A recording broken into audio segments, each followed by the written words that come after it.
Shalom to all our viewers from Jerusalem. This is Middle East Review of TV7 with me, my good friend and colleague, Dr.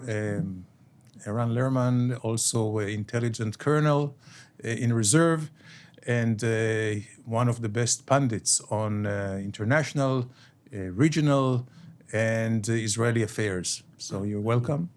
I am Danny Ayalon, and we'll jump right from the end of our last show, last month. We ended in a little euphoric way when we had the summit of the Negev, where 4 ministers of foreign affairs of Arabs, together with Blinken, the American Secretary of State, and Yair Lapid, the Minister of Foreign Affairs of Israel, were actually signing the Negev Declaration, which was really symbolizing the new Middle East, maybe putting together a vision of a new era with security, stability, cooperation, technological share.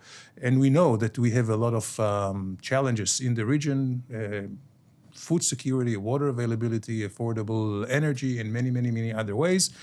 Forward-looking, but only a month later, and we are crashed again,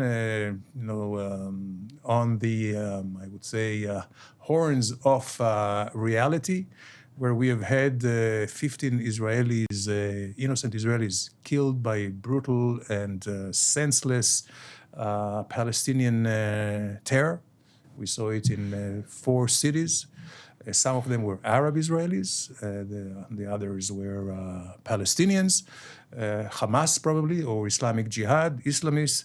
And within this, we are still now living in a very, very sensitive time, which is the convergence of Ramadan and Passover, and also in a little bit the Christian Easter. Everybody's converging on the Temple Mount, and we see the riots. We see also the incitements.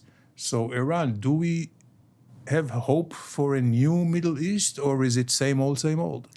Well, I think the foundational elements are still there. And the reasons that drove Egypt to change completely its attitude towards normalization with Israel on a whole range of issues, and to actually welcome normalization between Israel and other Arab countries. The reasons that drove the Moroccan-Israeli relationship, and certainly the Israeli-Gulf relationship, and the peace treaty with Jordan, which is holding despite all the challenges. All of these are grounded in very deep national interests of all involved. However, elements in the region, the Iranians in their own way, the proxy Palestinian Islamic Jihad, elements associated with Daesh, Islamist radicalism, Islamic State, to some extent inspired by the collapse of the American position in Afghanistan and the idea that here is an alternative way of Islamic challenge. And the frustration of, I would say, many Palestinians, young and old, looking at how the Arab world has turned its back on them. And here they can latch on to Jerusalem as a focal point, as a way of lighting a fire under the feet of those who normalize with Israel. All of these have driven the kind of challenges that we've been facing in the last few weeks. The government is trying to walk a very, I would say, thin line between underreacting and overreacting. And things are complicated also because the Israeli political situation has become more fragile with the crisis within the right-wing edge end of the governing coalition, which threatens to bring the government down. So put all of these and the temptation for some elements in the radical right in Israel to push for provocations that would destabilize the government even further. Put all of these together into the mix and you get an unpleasant brew, but it doesn't, I don't believe it alters the foundational elements. So you see President Sisi, for example, sending his son not necessarily the heir apparent. I think Sisi has learned a lesson from what happened to Mubarak in this respect. But certainly, his son Gamal, when Mubarak, the Egyptians called it Jamlaka, a republic that becomes a mamlaka, Jumhuriya becoming a mamlaka, a kingdom. But I don't think he is aiming for this kind of succession, but he's certainly sending to Israel somebody who Israel will recognize as speaking for in his father's voice. And this kind of the involvement, this kind of gesture to try and calm down, bring down the level of tension, to prevent an eruption in Gaza, I think this comes from a very deep, abiding Egyptian interest.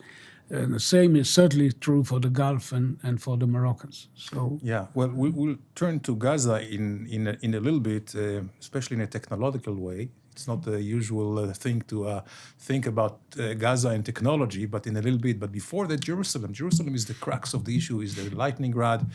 And it seems like the Palestinians keep Jerusalem and they can take it out as they wish in order to destabilize. And certainly they are very frustrated when they are really sidelined by the entire world, especially also the Arab world.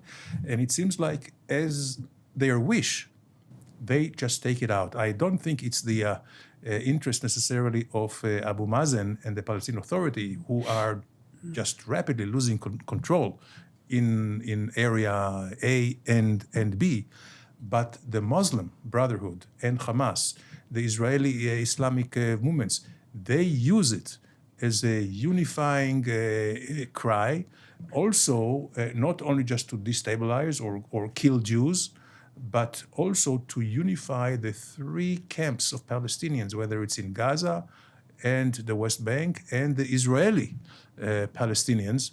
And unfortunately, it's very easy for them to succeed. And I go back to Camp David 2000, where Ehud Barak, as prime minister, was trying to really solve solve the conflict and get into a real final settlement. And the crux was again Jerusalem, not just Jerusalem, but Temple Mount. I remember when, and you know it, Iran, when it came to Jerusalem, that Ehud Barak even surprised his own staff, his own advisors, when he said, okay, let's divide Jerusalem. And he said, in a very logical way, the Jewish neighborhoods will be under Israeli sovereignty, the Arab under Palestinian.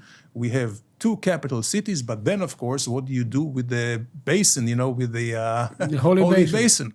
And then Barak, as he is, very anal, very, let's say, mathematical, he said, well, we'll just split sovereignty, but we will not split it, in a lateral way, but in a vertical way. And he said, the mosque, Al-Aqsa Mosque is on top of the mountain. We're not going to hurt it. We're not going to touch it, despite all the attempts and the fake news and the lies as the Islamists are spreading. So you will have sovereignty over the top of the mountain. But we, all our history is buried down there. We'll be sovereign under. And Arafat wouldn't hear of it.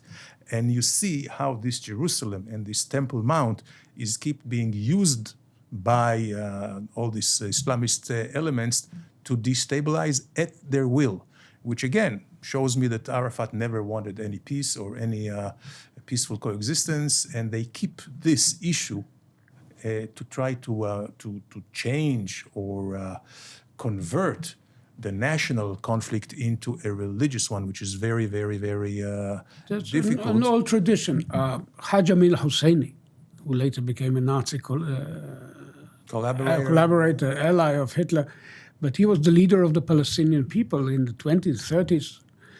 And he is responsible for having gilded with the dome of the rock, in order to turn it. It wasn't gold in the early 20th century, to turn it into a symbol. And I think he's buried there, or some of his family members. Some of his family members, and actually also the most famous act of murder carried by his disciples, the assassination of King Abdullah of Jordan in 50 was also carried out on the Temple Mount. Great-grandfather of Abdullah of II. Jordan today. Yeah. Now, so this transformation of Jerusalem into a tool of mobilization is not new. I would say that while Israel as a nation, as a state, the government, the police, and I was involved in managing this on a daily basis in my years in the National Security Council, has been very, very strict in the application of the so-called status quo, trying to adhere to it quite carefully, preventing, for example, any Jew from exercising their natural right to pray on the Temple Mount because it would have political consequences. It's not simple because legally it is the right of any human being to express their religious feelings. But the government of Israel prevents Jews from doing it in the holiest place in Jewish history. Why? Because of this strategic adherence to the status quo. However, on the Muslim side, there's been an erosion. Even, I would say, they are defiling their mosques in the effort to fight against any sign of Jewish presence. They're bringing rocks. They come in with their shoes. They're acting in a manner disrespectful. Molotov cocktails. They disrespect their own holy place as part of this struggle. But there are also elements on the Israeli side, not the government, but in the far edges of the messianic elements within modern religious Zionism, there are people who fantasize about a return to the sacrifices. And in the world in which we live, where two goats in the back of a pickup truck can go viral in the social networks and ignite a firestorm on the Arab side, as if this is Israel, the government of Israel, and not three slightly unhinged young individuals from somewhere who's pushing for this kind of return to Jewish sacrifice. The whole thing it requires a tremendous level of care, and from time to time, the use of authoritative force against radicals and provocateurs from both sides.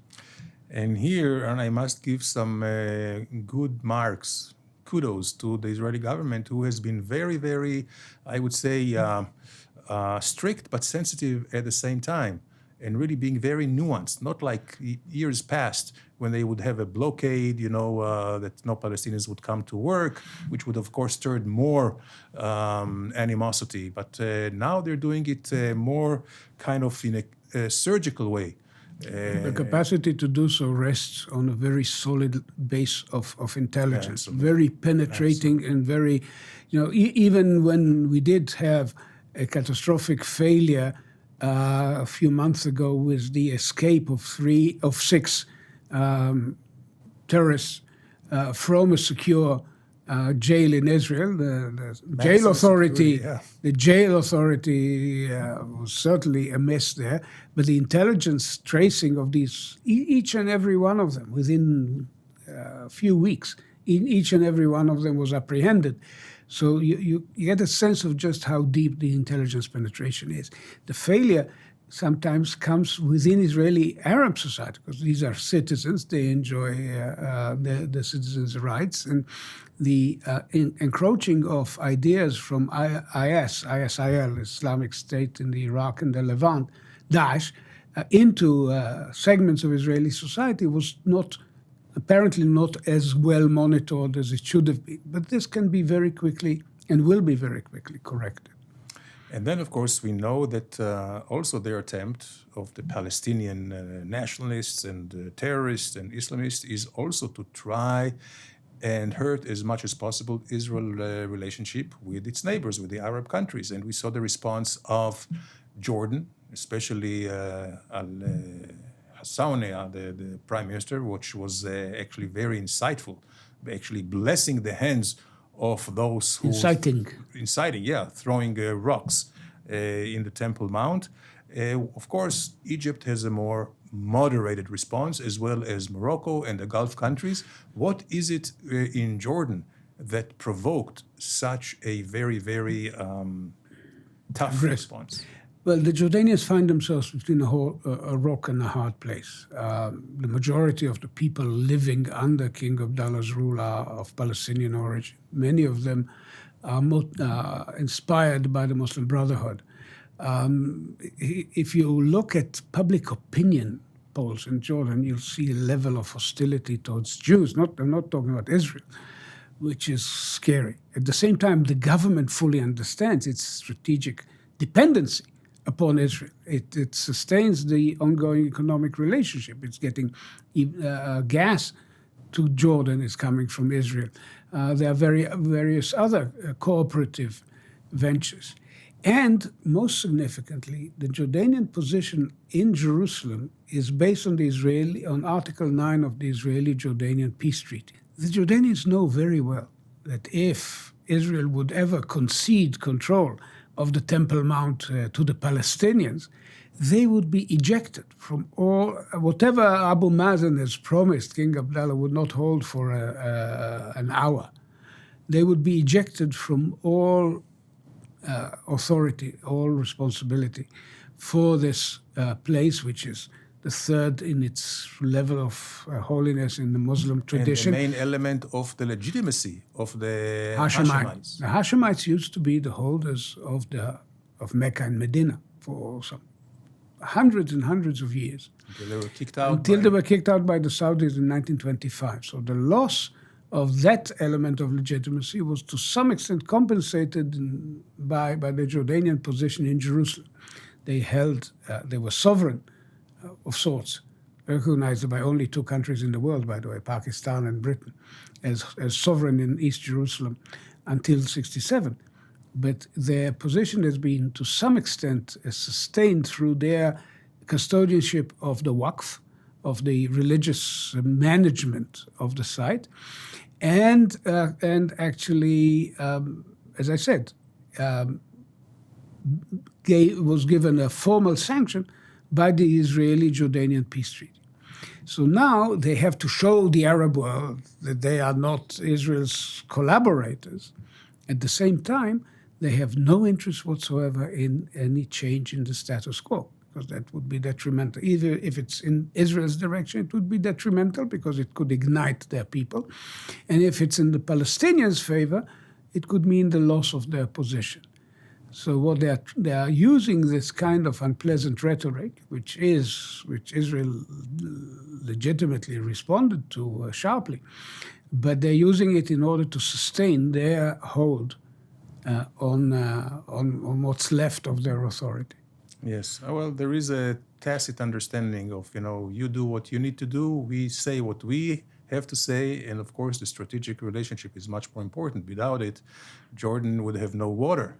Maybe not even energy. So it's and security, of course. And trade, because given what happened to Syria, Haifa has become the main port of trade for Jordan and points beyond Jordan or through Jordan with Turkey and the Eastern Mediterranean. And then it is amazing the ease that the Palestinians, especially Hamas or Islamic Jihad in Gaza, can really flare up the area, really proving that we are sitting on a tinderbox. And we just saw a missile that was probably fired last night by the Islamic Jihad. It was intercepted, which is, of course, allowed Israel to respond in a way that took only material assets and not more than that. And hopefully this event is contained. But I promised our viewers to talk about technology in Gaza. And I was very happy, and I'm sure many in the Western world, to see the success of the Israeli military experiment with laser guns and laser technology, which could be an amazing thing to intercept ballistic missiles in a cheap way, in a more effective way, which can not only save a lot of lives, but also strategically, it can make the area more stable and probably can be used in other areas as well, maybe even the Ukraine. Well, it was nearly 40 years ago actually 39 years ago, that the Reagan administration asked the government of Israel to join the Strategic Defense Initiative, popularly known as Star Wars. The idea that the strategic nuclear balance could actually be upheld rather than degraded by adding a layer of defense capabilities. This was highly controversial at the time. There were many people who feared that this would actually lead to a window of opportunity and the Soviets would jump through it. There were people in the American, in Congress, for example, were quite worried about this idea. And so asking Israel to come on board was a political element for the Reagan administration. But Israel gave it a long, hard look and decided to come on board. And lo and behold, we ended up being the first country in the world with deployed anti-missile systems fired in anger, Iron Dome, and also the whole Arrow range. And by now we have a middle range. So layer upon layer. Right back then, already in the 1980s, there was talk about laser defenses. Boeing were looking at airborne laser beams that would shoot down ballistic missiles on the way to the U.S. in a nuclear exchange. But none of this came to fruition as battle-worthy systems, and it looks as if Israel is now making the breakthrough. And that definitely positions us against the background of what's happening in Ukraine as, once again, the first around the bend on highly relevant military technology. Which is so important. You know, we talk about the importance of technology in terms of food security and just livelihood. But also, I guess it's very, very important also to avert wars and or to minimize casualties. And here again, Israel is at the forefront. And this is also one of the reasons that the United States is so much backing Israel, because we are a real asset for the United States, not only strategically, not only because of the shared value and democracy, but also technology, which the Americans use. I remember in Washington, it was in the wake of the Nautilus experiment in the deserts of Nevada. And at that time, the Nautilus was also a laser gun, which was supposed to intercept incoming ballistic missiles. And this was scrapped. The project was scrapped because it was too expensive. And also, in order to power the laser gun, they needed so much power, you know, a battery which was in the size of 2 buildings. Mm-hmm. Just the battery, and it wouldn't be mobile, was very, very difficult. So here we have about 20 years later, and we see that technology has changed. And again, Israel is leading the way, and I'm very optimistic because this will deny the extremists, the radical Islamists in Gaza, a very, very powerful weapon which at their will they can destabilize. And of course, it will be against Iranians' interest, because it is the Iranian, and we always have to remember the Ayatollahs, the radical Shia Islamists in Tehran, which are always fueling, whether it's jihad, Islamic Jihad or Hamas or anyone else, or Hezbollah, of course, against all the moderate regimes in the region. We cannot forget Iran, and we are still waiting to see any outcome in Vienna with the nuclear agreement. It looks stuck. The Biden administration, at the highest political level, probably came to the conclusion that it's simply not viable politically in Washington to delist a terrorist organization such as the IRGC Al-Quds Force. They may have been offering the Iranian the option of delisting the IRGC and but relisting the foreign operations arm, Al-Quds Force. I'm not sure there are takers in Tehran. The Iranians have grown very arrogant in terms of their attitude towards what the Americans are putting on the table. And so we may look at the eventual collapse of this effort. there was always the possibility that the Iranians will not fully appreciate the risks that they would be running if they allow this to collapse, because the mood in Washington is shifting. The awareness of security dangers, the understanding that the world is a dangerous place, and allowing rogue regimes, whether this is Moscow or Tehran, to have the run of the place, is a very costly mistake. Mm-hmm. No, and so we may face very dramatic developments. In Israel, this comes under the very innocuous name Plan B.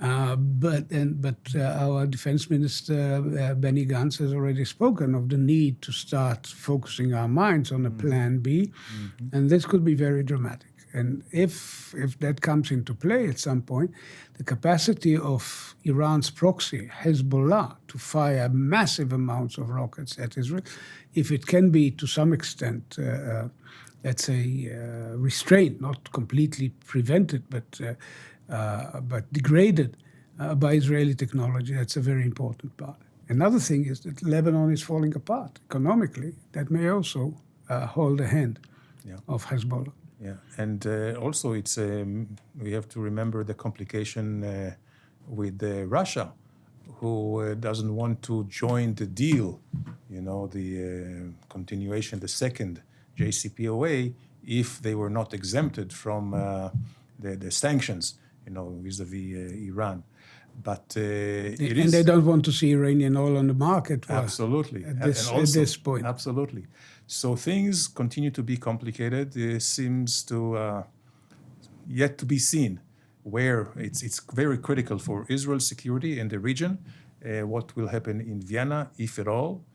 And until then, hopefully we will know more in the next program of Middle East Review. And until then, thank you very much to all our viewers from Jerusalem.